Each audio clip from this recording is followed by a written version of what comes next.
एकदा अध्यात्म आणि वारी आली की तो माणूस आपोआप आपलासा होतो. म्हणून स्टेथोस्कोप बाजूला काढून टाळ. एखादा माणूस जर आपल्याशी खूप चांगलं वागायला लागला ना, तर आपल्याला असं टेन्शन येतं की हा माझ्याशी इतकं चांगलं का वागतोय, काय भानगड काय. वारी ही आता लोकांच्या हातात गेली आहे. म्हणजे एका पॉइंटला येते की आपण रोखू शकत नाही, ती लोक तुम्हाला ओढून घेऊन जातात. आता ही लोक चळवळ झाली आहे. तर मला वाटतं की ही वारीचा हा 100व्या ह्याच्यापर्यंतचा प्रवास हा लोक चळवळ होणं हा एका वाक्यात सांगायला हरकत नाही. म्हणजे आपली जी महानगरं आहेत, मला असं वाटतं की हे 5% महाराष्ट्र आहे आणि उरलेला महाराष्ट्र हा फक्त आधी गावामध्ये राहायचा असं आपण, आता तो वाड्या वस्त्यांवर राहतो आणि ह्या वाड्या वस्त्यांना कनेक्ट करणारे कुठलेही रस्ते अस्तित्वात नाही. चालणं ही तुमची इगो डिझोल्युशन प्रोसेस असते. तत्वज्ञान हे मुळीच चालत नाही ग्रामीण भागामध्ये. तत्वज्ञान नाही चालत, त्यांना बोलू द्यायचं आणि त्याच्यातून आपल्याला लिंक काहीतरी सापडते. तर ही लोक सांगतात चाळीमध्ये जो कांदा काढून ठेवलाय तेवढा वाचला, इतकी वाईट परिस्थिती आहे. तर अशी वारी करावी लागणं हे प्रचंड दुःखदायक आहे. म्हणून खरी माझी भावना आहे की सगळे प्रश्न सुटून सगळं छान काही होऊन वारी बंद पडावी. आजही कित्येक गावांमध्ये आमच्या तालुक्यात अशी मंदिरं आहेत जिथे अमुक एका कम्युनिटीजला येण्याची परवानगी नाही, म्हणून आम्ही मंदिरांमध्ये कॅम्प बंद केले, झाडाखाली बसायला लागलो. आजही असंख्य आया, असंख्य माता या त्या बाळाला सोडून ह्या सुरेखासारख्या रामवाडीच्या त्यांच्या प्राण सोडतायत. मला असं वाटतं की आरोग्यवारीतून हे जे मला हिट झालं, मी कार्बिटोसिन हे आपल्या गव्हर्नमेंट सिस्टममध्ये जर त्याचा सहभाग करू शकलो, म्हणजे हे धोरण मी जर त्यांच्या पचनी, शासनाच्या पचनी जर उतरवू शकलो, तर मला वाटतं एवढं एक जरी काम करून जरी मी थांबलो तरी चालेल. इतकं महत्त्वाचं हे काम आहे. प्रत्येक गोष्टीला ही बॅक स्टोरी असते. चित्रपट जरी आपण पडद्यावर बघत असलो तरी हल्ली आता सोशल मीडियाच्या जमान्यात BTS नावाचा एक प्रकार आहे. तर जेव्हा बॅकग्राऊंडला काय चाललेलं असतं हे आपल्याला अनेकदा माहिती नसतं, पण ते BTS खूप महत्वाचं असतं. तर मला वाटतं या संवादातून ते BTS सर्वांसमोर उलगडून दाखवण्याचा हा प्रयत्न असणार आहे. मला सुरुवातीलाच हे विचारायचंय की आरोग्यवारी जे नाव आहे त्याचं मूळ कशात आहे, ते कुठून सुचलं? प्रशांत, तुझ्या प्रश्नाचं उत्तर देण्याआधी सगळ्यात आधी मी सगळ्यांचे आभार मानतो.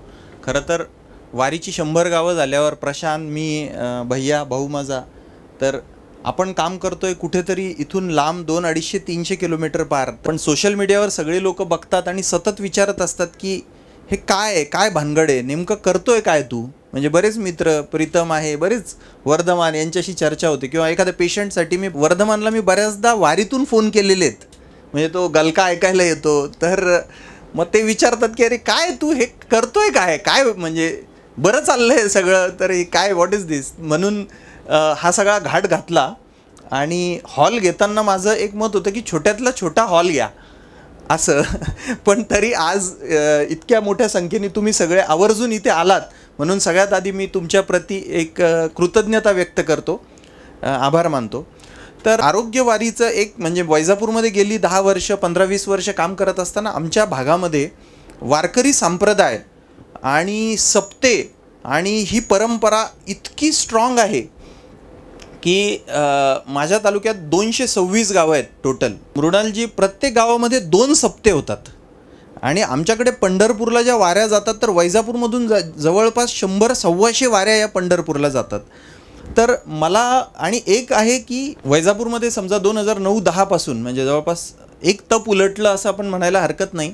एक मला सतत जाणवलं की मी लोकसत्ता, महाराष्ट्र टाइम्सच्या एडिट पेजवरून, अगदी टाइम्स ऑफ इंडियाच्या एडिट पेजवर लिहिलं, इंडियन एक्सप्रेसच्या एडिट पेजवर लिहिलं, सगळ्या चॅनल, सगळे इंग्लिश, हिंदी, मराठी, मला एक जाणवलं की हे जे हस्तदंती आपण ज्याला म्हणतो, एक इंटेलेक्च्युअल सर्कल जे आपण ज्याला म्हणतो, रेड कार्पेट ज्याला आपण म्हणतो, माध्यमं, याच्यातून आपण सतत जे सांगायचा प्रयत्न करत असतो, ह्याला आपल्याला कन्व्हिन्स करण्यासाठी ना आपला इंटेलेक्ट आणि आपलं शिक्षण हे त्या सर्वसामान्य माणसामध्ये, त्या शेवटच्या माणसामध्ये आणि आपल्यामध्ये ना खूप मोठी दरी निर्माण करतं.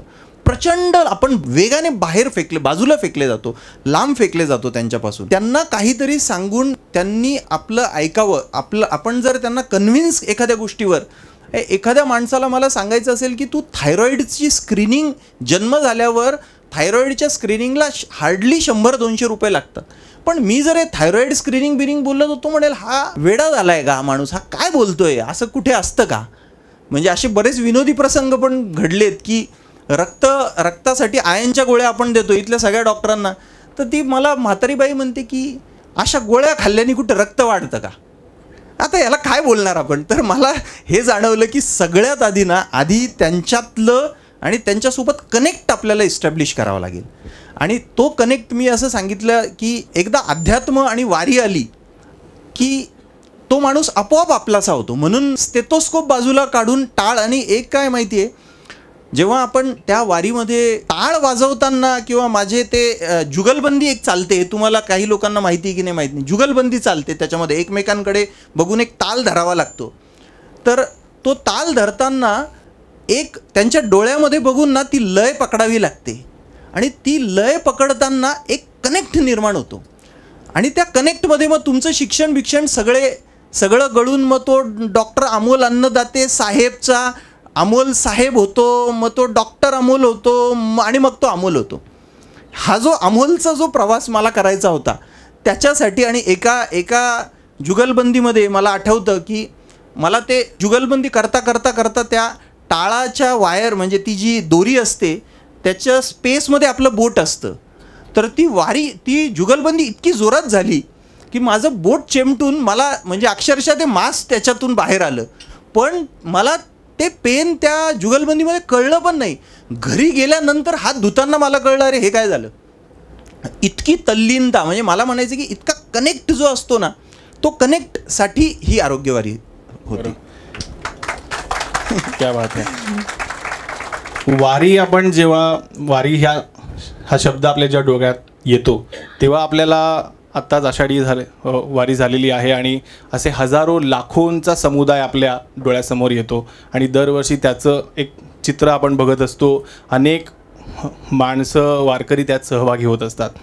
पण वारी जेव्हा सुरू झाली डिसेंबर 2023 साली पहिलं गाव करायचं जेव्हा ठरलं, तेव्हापासून ते आत्ता 100 वाऱ्या, म्हणजे हा 100 वाऱ्यांचा जो प्रवास आहे तो तुला बघताना, मागे वळून बघताना काय वाटतं. मी ती जी पहिली वारी होती ती आणि 100वी वारी, यात काय फरक जाणवतोय.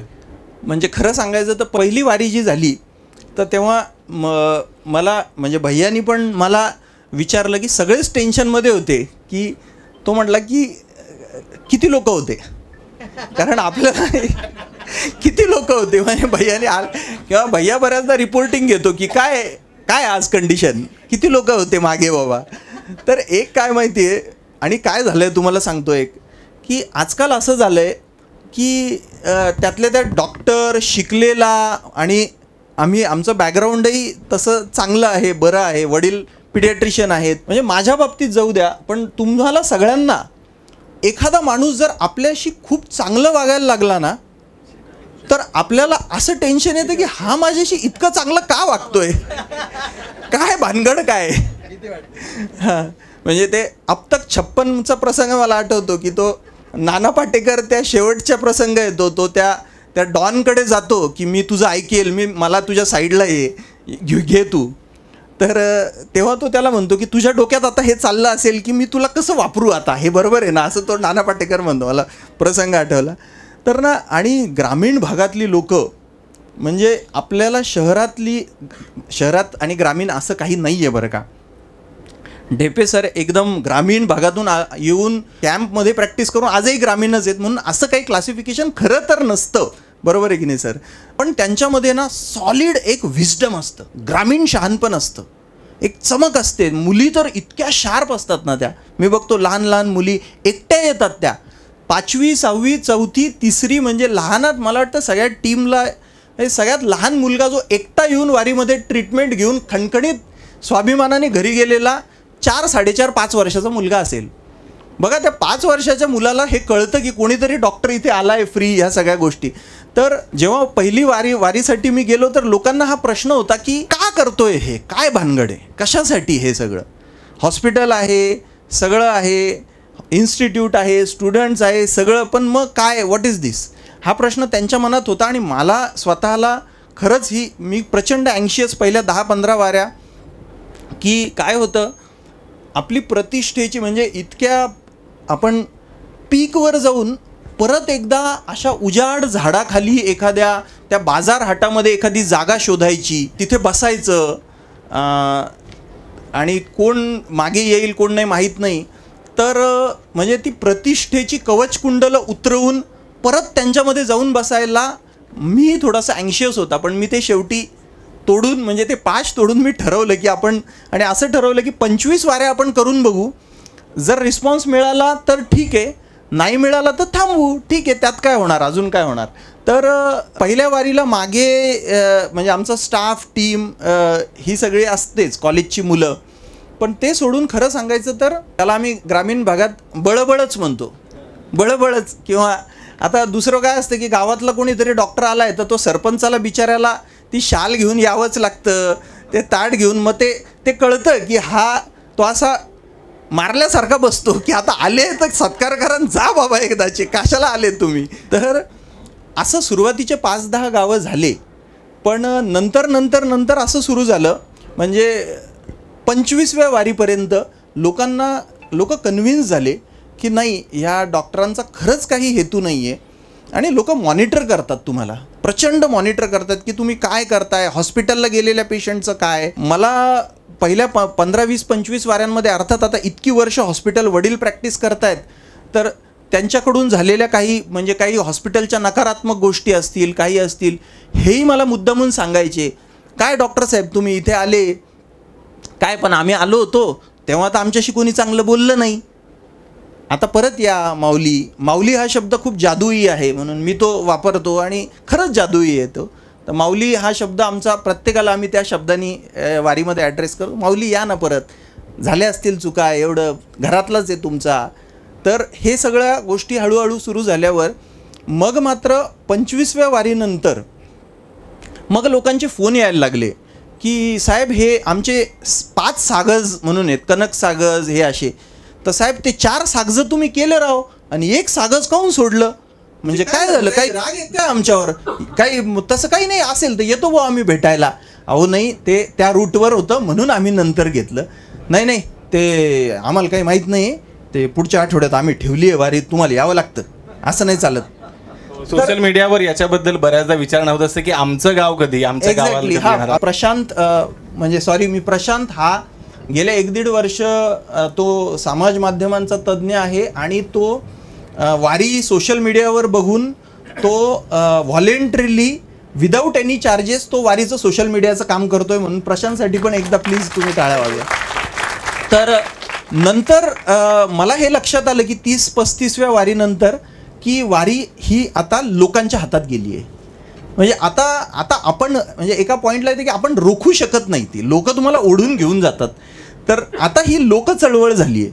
तर मला वाटतं की ही म्हणजे वारीचा हा 100व्या ह्याच्यापर्यंतचा प्रवास हा लोक चळवळ होणं, हा एका वाक्यात सांगायला हरकत. क्या बात आहे. लोक चळवळ हा तू इथे म्हणालायस, आणि ती खरंच या फिल्ममधून आपल्याला लक्षात आली. आणि आणखीन एक इंटरेस्टिंग गोष्ट इथे आहे की पहिलं गाव ते 100 गाव, म्हणजे इथे बसणाऱ्यांना एक प्रश्न विचारायला आवडेल की आपल्यापैकी किती जणांनी 100 गावांना भेटी दिलेल्या आहेत. एक हात वर आलेला आहे. म्हणजे अजून आपल्याला किती फिरायचंय, किती गावांपर्यंत. सर सिव्हिल सर्जन आहेत म्हणून 100 नाही 1000 गावं नाही असं काही नाही. इथे बसणाऱ्यांनी अनेकांनी अनेक गावांना भेटी दिल्या असतील. अगदीच नाही, ते विचारण्यामागचा उद्देश हा होता की 100 गावांमध्ये जाणं आणि तेही पायी जाणं ही साधी गोष्ट नाही. जेव्हा आता आपण सर्वजण आपल्या कोशात राहायला आपल्याला आवडतंय, विशेषतः कोरोनानंतर आपण सर्व एका खोलीमध्ये ऑनलाईन काही वर्क फ्रॉम होम मिळेल का काम करायला हे सतत बघत असतो. आणि त्यावेळेला रस्त्यावर उतरणं, त्यावेळेला गावांमध्ये जाणं आणि हा सगळा प्रवास करणं, एक साधारण 1000 किलोमीटरचा प्रवास करणं, तर ते आहे. तर मला इथे विचारायचं आहे की हे जे चालणं आहे, हे चालणं कुठून आले, म्हणजे त्याची प्रेरणा कुठून मिळाली? मला म्हणजे परत एकदा मी थोडासा थॉटवरती जाईल की डॉक्टर म्हणा किंवा आपण कोणीही आपण काय एक सो कॉल्ड प्रतिष्ठित आपण जे असतो, तर मला एक जाणवलं की म्हणजे सगळ्यात मोठा धक्का जो तुम्ही गावामध्ये तालुका प्लेसला गेल्यावर काय असतो माहिती आहे का, की तुमच्या शाळेमध्ये ना 10वीपर्यंत तुमच्या बाकावर बसणारा जो मुलगा आहे ना, तो तुम्हाला डॉक्टर साहेब म्हणतो. ह्याचं इतकं वाईट वाटतं मला की जर आपल्या बाजूला बसणारा 10वीपर्यंतचा सवंगडी जर आपल्याला नावाने अमोल आमल्या किंवा काय एखादी शिवी हसडून जर बोलूच शकत नसेल तर मग माणूस म्हणून आपण काय कमावलं आहे. म्हणजे इतकी जर भीती वाटत असेल आपली, तर मला हे नेहमी वाटतं की डॉक्टर म्हणा किंवा कोणीही म्हणा की एक आदर असतो, खूप प्रचंड आदर असतो आपल्या कामाबद्दल, आदरयुक्त भीती असते. पण मी बघितलं की त्याच्या खालच्या ज्या पायऱ्या असतात ज्या या ग्रामीण कनेक्टसाठी अत्यंत महत्त्वाच्या असतात, ते असतं प्रेम आणि करुणा. म्हणजे त्या आदराच्या खालची प्रेम आणि करुणेची पायरी जर तुम्हाला ओलांडायची असेल तर तुम्हाला त्यांच्या म्हणजे असं काहीतरी करावं लागेल की ते होऊन तुम्हाला नातं जोडतील तुमच्याशी. म्हणून मला हे चालणं हे खूप चांगलं माध्यम वाटलं. आणि त्याच्यामुळे काय होतं की अजून एक त्याचं अशी गोष्ट होती की आजकाल काय झालं आहे की अनेकांना इथे माहीत असेल नसेल, पण जी गावं जी होती आधी, म्हणजे बरीच जणं तुम्ही खेडेपाडी राहिलेलाच असाल, पण आता गावामध्ये आता कोणीच राहत नाही. गावामध्ये एखादा न्हाव्याचं दुकान असतं, तोडकं मोडकं एखादं किराणा दुकान असतं, मंदिर असतं जिथे भजनी मंडळ सकाळ संध्याकाळ जमतात. बाकी सगळे लोक ही वाड्या वस्त्यांवर राहतात.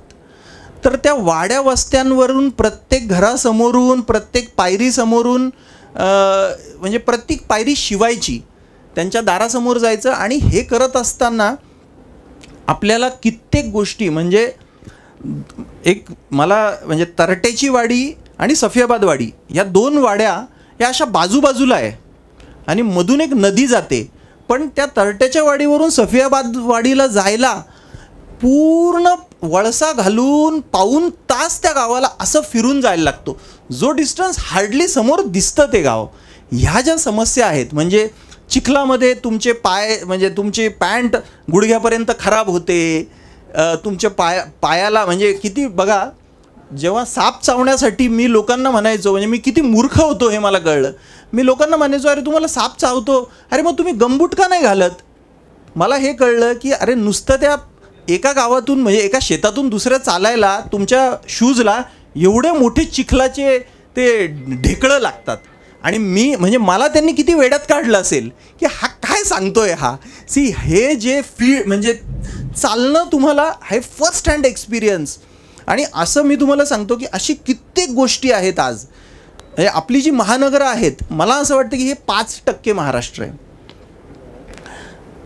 आणि उरलेला महाराष्ट्र हा फक्त आधी गावामध्ये राहायचा असं आपण, आता तो वाड्या वस्त्यांवर राहतो. आणि ह्या वाड्या वस्त्यांना कनेक्ट करणारे कुठलेही रस्ते अस्तित्वात नाही. म्हणजे जस्ट एक मी याच्यामध्ये जे म्हटलो की एक शेवटची गोष्ट सांगून हा प्रश्न सांगतो की याला एका शेतातून दुसऱ्या शेतावर जायला पाणंद रस्ते असं म्हणतात. हे अनेकांना माहिती असेल नसेल.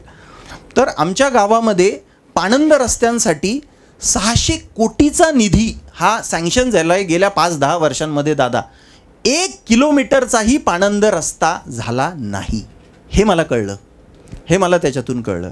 तर मला वाटतं की हा आणि चालणं दुसरं ना, मला वाटतं की चालणं ही तुमची इगो डिझोल्युशन प्रोसेस असते.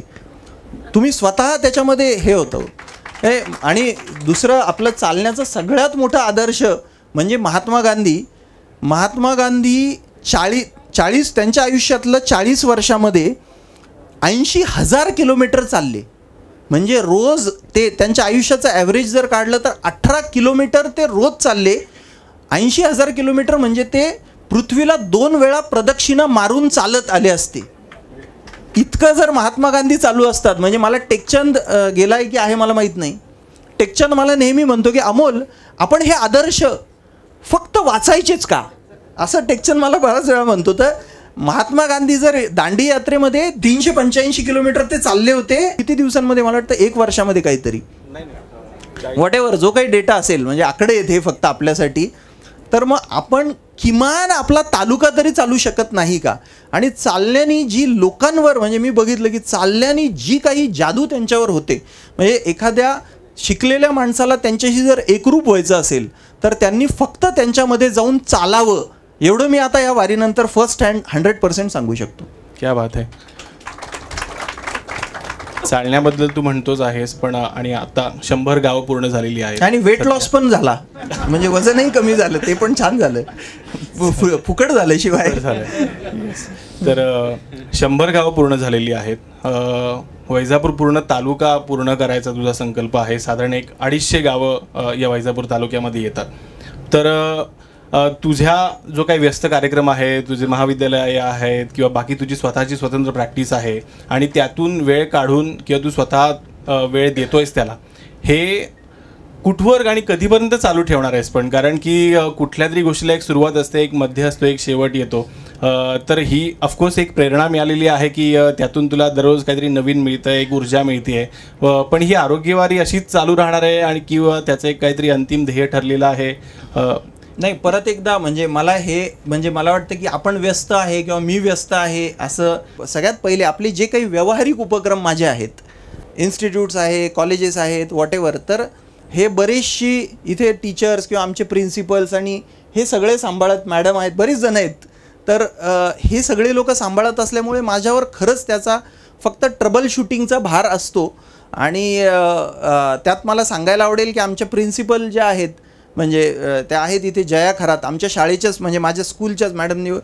तर वारी सुरू झाल्यावर म्हणजे जस्ट एक प्रश्नातून डायव्हर्जन, की मॅडम म्हटल्या की मॅडम सर आम्ही एकच शाळेचे स्टुडंट आहोत, मॅडम मला सिनियर आहेत अर्थात. तर त्या म्हटल्या की सर, त्यांचे वडील इथे आहेत, वैजापूरलाच राहिलेले आहेत 8वीपर्यंत, वैजापूरला शिकलेल्या बऱ्याच मुली आज इथे आलेल्या आहेत. मला वाटतं त्यांना खूप नॉस्टॅल्जिक वाटलं असेल हे बघून, रीना आहे बरेच. तर त्यांनी मला सांगितलं की सर तुम्ही जे काम करतायत, तर माझ्या पगाराची एक्स अमाऊंट ही मी रिफंड करणार आहे या ट्रस्टला. तर मला वाटतं की एखाद्या शैक्षणिक संस्थेमध्ये एखादा कर्मचारी पगारासाठी भांडतो दादा, पण ते परत रिफंड करण्याची घटना ही मला वाटतं भारतातली कदाचित पहिली असेल. तर म्हणून मी खूप कृतज्ञ आहे या सगळ्या लोकांप्रती.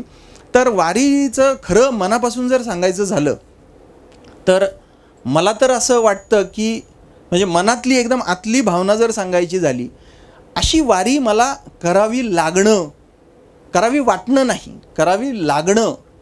आणि आमचा तालुका हा मराठवाड्यातला दादा सगळ्यात कमी अवर्षण असलेला तालुका आहे, प्रचंड दुष्काळी तालुका आहे. आत्ताची आत्ताचा जो अवकाळी पाऊस पडला याच्यामुळे अख्खा सोयाबीन, अख्खी कपाशी, फक्त ज्या शेतकऱ्यांनी चाळीमध्ये, आता हे सगळं मला काय दिसतं आणि रोज लोक सांगतात. आमची जी ग्रामसभा होते छोटीशी वारीनंतर, त्याच्यामध्ये असं ट्रेंड असतं की आपण काही फार बोलायचं नाही किंवा आपण जी फिलॉसॉफी किंवा तत्त्वज्ञान हे मुळीच चालत नाही ग्रामीण भागामध्ये, तत्त्वज्ञान नाही चालत, त्यांना बोलू द्यायचं आणि त्याच्यातून आपल्याला लिंक काहीतरी सापडते. तर ही लोकं सांगतात चाळीमध्ये जो कांदा काढून ठेवला आहे तेवढा वाचला, इतकी वाईट परिस्थिती आहे. तर अशी वारी करावी लागणं हे प्रचंड दुःखदायक आहे. म्हणून खरी माझी भावना आहे की सगळे प्रश्न सुटून सगळं छान काही होऊन वारी बंद पडावी. म्हणजे कशाला वारी हवी, कशाला अमोल अन्नदातेला जाऊन तिथे, म्हणजे यात काही असं म्हणजे काय बऱ्याच म्हणजे मध्ये काय वारी बघून मला काही लोकांनी एका अकोल्याच्या संस्थेने सांगितलं की तुम्हाला पुरस्कार आम्ही दिला आहे. अरे म्हटलं हे पुरस्काराचं काम नाही आहे बाबा, हे भयानक. म्हणजे काय करू मी ते मेडलियन घेऊन, म्हणजे ते मेडल घ्यायचं आणि पुढच्या दिवशी मी हे दुःख मोजायला आणि हे करायला मी तिथे जातो आहे. तर खरी भावना ही आहे की वारी ती कुठेतरी थांबावी. पण सध्या तरी परत एकदा जशी 100वी वारी झाली, मला एक जाणवलं की फार ठरवून गोष्टी होत नाहीत प्रशांत. आपण ठरवून असं मी आशा करेल आणि मी देशभर वारी करेल असं नाही होत. मला वाटतं लोक ती वारी पुढे नेतील. आत्ता तरी जोपर्यंत ती सुरू आहे आणि तिला एक लिंक आहे तोपर्यंत ती सुरू राहील. आणि मला अजून एक असं वाटतं की वारी हा एक रिप्लिकेबल मॉडेल आहे. तर आरोग्यवारीला अमोल अन्नदाते तरी कशाला हवा. म्हणजे स्टुडंट्स बऱ्याचदा मी आमचे घेतो सोबत इंटर्न्स, तर त्यांना ते टाळ वाजवताना म्हणजे त्यांना असं वाटतं की याच्यासाठी थोडी आम्ही आयुर्वेद आणि आम्ही थोडी मेडिकलला हे टाळ वाजवायला आलो आहे का, हे वाटणं साहजिक आहे त्यांना. पण मग त्यातून काही तयार होऊन आज काही मुलं उत्स्फूर्तपणे आली की सर आम्हाला काम करायला यायचं आहे. काहींना जर ही इंडिपेंडेंटली करावी वाटली आणि अमोल अन्नदाते शिवाय जर वारी सुरू राहिली तर ते उलट खूप छान होईल. नाही, तू म्हणतोयस की बंद पडावी आणि ऑफकोर्स आपल्या आय मीन गरज पडू नये हो, अशा अर्थाने. नाही ऑफकोर्स का म्हणजे ती बंद पडली याचा अर्थ सर्व समस्यांचं निराकरण झालं आहे. पण इथे ही फिल्म पाहताना एक लक्षात आलं की अजून असंख्य प्रश्न आहेत. म्हणजे तू जेव्हा गावात जातोस तेव्हा तू तर आरोग्याचे प्रश्न आपण सोडवले पाहिजेत किंवा ते हायलाईट करण्यासाठी म्हणून तू गेला होतास. पण तुला तिथे गेल्यानंतर हे दिसलं म्हणजे या फिल्ममधून लक्षात आले की तिकडे जातव्यवस्थेचा प्रश्न अजून आहे, शाळांमध्ये टॉयलेटचा प्रश्न आहे किंवा लहान मुलं स्वतः येत आहेत तर त्यांच्या आरोग्याचा प्रश्न आहे. असे असंख्य प्रश्न, वेगवेगळे प्रश्न या निमित्ताने समोर आलेत आणि तू याबद्दल समाज माध्यमातून सतत लिहित असतोस, सतत बोलत असतोस किंवा वर्तमानपत्रात यामध्ये लेख लिहित असतोस. तर हे प्रश्न पण ॲड्रेस त्या निमित्ताने होत आहे. ॲड्रेस इन द सेन्स म्हणजे मला एक अनुभव सांगायला आवडेल जो इथे अनेकांना ऐकायलाही कदाचित थोडासा वेगळा वाटेल. 1-2 गोष्टी की मला हे खरंच माहीत नव्हतं. मी असं एक वारीचं आहे की दुपारचा डबा हा माझा तरी म्हणजे बाकीची टीम एक वेळ गेली कारण अगदीच 10-15 लोक एखाद्या, तर दुपारचा डबा माझा आणि माझ्यासोबत जे एखाद जण असतं त्याचा आपण घेऊन जायचा नाही आणि कोणीतरी जेवायला बोलवायची वाट बघायची. म्हणजे कारण हे की म्हणजे जेवायला जायचं असं नाही पण एक परत एकदा की तो कनेक्ट किंवा त्या, कारण लोकांना प्रचंड संकोच असतो आणि मी हे बघितलं की लोकांना आल्यावर तुम्ही आमच्याकडे काहीतरी पाणी प्या, हे करा. याच्याबद्दल एका जानेफळ नावाचं एक गाव आहे तर तिथे एक आशा सेविका आहे. सगळ्या आशा सेविका आणि आशाताई आणि अंगणवाडी सेविकांना मी बहीण मानलं आहे आणि त्या खूप मदत करतात आणि त्या लीड करतात वारीमध्ये. ती मला म्हटली की सर वारी झाल्यावर माझ्या घरी चहा प्यायला तुम्ही याल का. ती एवढी अँशियस वाटली. मला म्हटलं हो येईल ना, त्यात काय येईल. तर ती म्हणे की सर पण एक प्रॉब्लेम आहे. म्हटलं काय झालं, दूध नाही आहे का, मग डिकोशन कर, त्यात काय. नाही म्हणे सर दूध आहे मी आणेल ते. पण ती म्हणे की सर मी भिल आहे. मग मला हे धक्कादायक होतं कारण आपल्याला हे कधी माहितीच नाही. म्हटलं मग त्यात काय.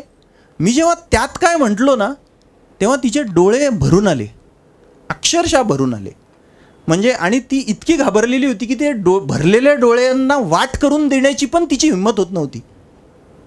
तर मग मला ते लक्षात आल्या मी कॅम्प इंटर्न्सकडे आणि डॉक्टर्सकडे देऊन टाकला की म्हटलं नाही तुम्ही हे सांभाळा, मी हिच्याकडे. आज ह्या पेशंट्सपेक्षा हा प्रश्न मला जास्त महत्त्वाचा वाटतो, हा मोठा वाटतो. म्हटलं चल तू.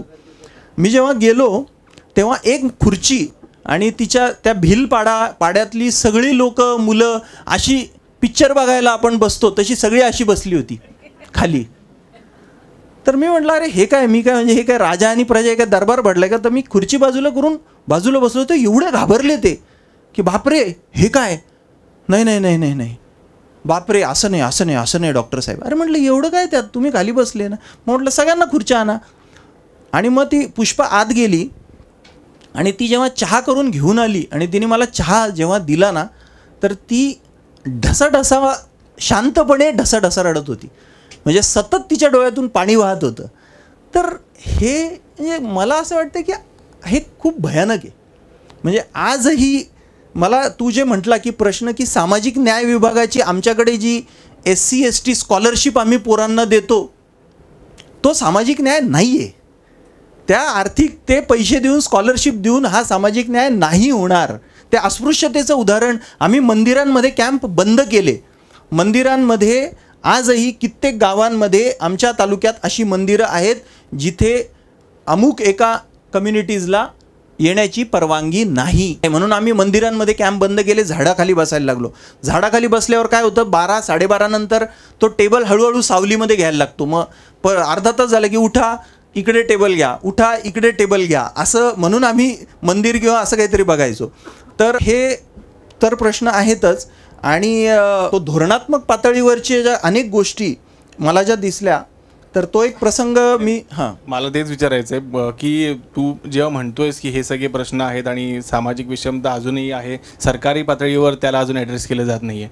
पण मग आरोग्यवारीमधून जे पण काही प्रश्न तुझ्या समोर येत आहे, तुला वाटते की या समस्या आहेत, अनेक समस्या आहेत, पण त्यातली कुठली एक समस्या आहे जी तुला वाटते की नाही ती समस्या पूर्ण सुटेपर्यंत, त्याचं निराकरण होईपर्यंत मला त्यासाठी काम करायला आवडेल, मला त्यासाठी झगडावं आवडेल याच्यासाठी. कारण की समस्या असणारच आहे पण आपल्याला पण काही लिमिटेशन्स आहे असं तूच म्हणतोयस. तर ती कुठली समस्या असेल? एक समस्या म्हणजे खरं तर इतक्या म्हणजे आभाळ फाटलेला असताना तू म्हणतोय की सगळ्यात मोठं ठिगळ तू कुठे लावणार आहेस, अशा स्वरूपाचा हा प्रश्न आहे. पण स्टील मला जे आठवतं ते मी सांगतो की रामवाडी नावाचं एक छोटंसं गाव आहे, 400 वस्तीचं गाव आहे. तर धरणग्रस्तांचं गाव आहे आणि आमच्या एका माजी आमदारांनी वसवल्यामुळे राम हे त्यांचं नाव त्या गावाला दिलेलं आहे. तर तिथे मला त्या महिलेचं नाव सुरेखा असं काहीतरी त्या महिलेचं नाव होतं. तर मला त्या वारीमध्ये कानात येऊन तरुण म्हटला की सर 21 दिवसाचं बाळ आहे, तर त्याला तपासायला तुम्ही घरी याल का. तर असं बोलवलं तर आम्ही जातोच, विषयच येत नाही. पण मला ते त्याच्या सांगण्यात आणि त्याच्या चेहऱ्यावरून मला लक्षात आलं की काहीतरी वेगळं हा बोलवतोय. कारण पॅरालिसिस झालेल्या म्हणजे सहसा जे घरी या वाड्यांवर या हे पॅरालिसिस झालेल्या पेशंटसाठीचे हे असतात की त्याला चालता येत नाही, याला हे बाळाला घेऊन येऊ शकतो ना. तर म्हटलं नाही तरी जाऊ, म्हटलं चला. मग सगळं संपल्यावर आम्ही गेलो. असं सेंटरला ते बाळ ठेवलं होतं. मला वाटतं फोटो असेल तो लॅपटॉपवर अजूनही, तो असेल तर मला वाटतं तो दाखवायलाही हरकत नाही मी बोलेपर्यंत. तर ते बाळ असं ठेवलं होतं आणि सगळी लोक त्याच्या भोवती असं त्याच्याकडे बघत बसले होते आणि ते बाळ असं मध्ये रडत होतं. तर मी गेल्यावरती मी त्या बाळाला अर्थात मला वाटतं हाच फोटो आहे, तो हीच घर आणि हेच फोटो, ठीक आहे म्हणजे काढलं तरी चालेल. मग तपासल्यावरती मी सगळ्यांकडे बघत गेलो. वडील म्हणजे लक्षात येतं, म्हटलं हे वडील, ही आजी, हे आजोबा, अजून एक कोणीतरी आत्या.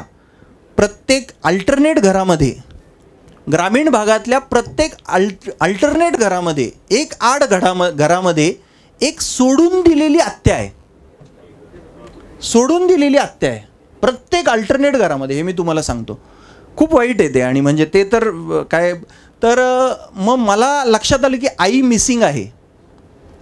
तर मी फक्त म्हटलं, मी बघून चेक केलं तर ती आजी मला एकदम म्हणाली बरोबर आहे डॉक्टर साहेब, ती गेली.